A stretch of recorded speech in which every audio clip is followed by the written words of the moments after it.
how do LLMs actually work?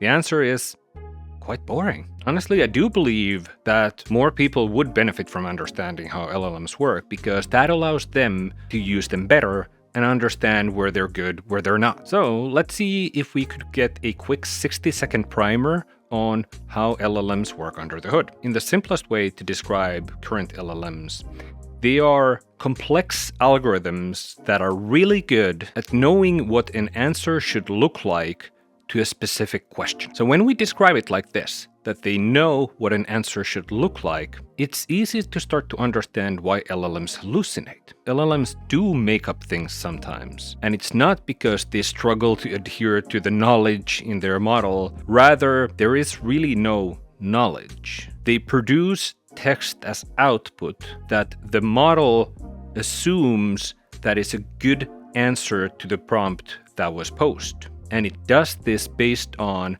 the training data that tells it the structure of language, the context, and how to produce an output that conforms to the most probable answer. But there is no guarantee and there is no check in that if the answer is at all correct, because it has no concept of correct or incorrect. It is kind of like your iPhone's autocomplete. You're texting and it gives you a bunch of words and you tap it, tap, but it's that on massive amounts of steroids.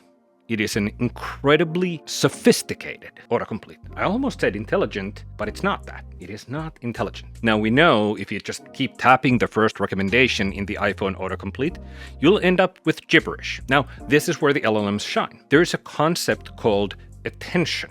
Attention is the key thing why the current LLMs are so good. There were multiple attempts at text generation using AI before LLMs, but until the concept of attention came along, they weren't good. They would go off the deep end relatively quickly. LLMs, with the help of attention, keep the consistency. What attention is essentially the internal memory of the LLM during the processing of your prompt. So let's not confuse this with memory that persists across multiple sessions. It's just that one time. The attention contains the prompt you've given and also what has been produced so far. And based on that, it tries to predict that given that prompt, what's been produced so far, what should the next word or token, as it's called in LLM speak, should be. And now if we think about that, how could an LLM be sentient? Because there is nothing more than an incredibly fancy magic 8-ball that contains all the possible answers in the world.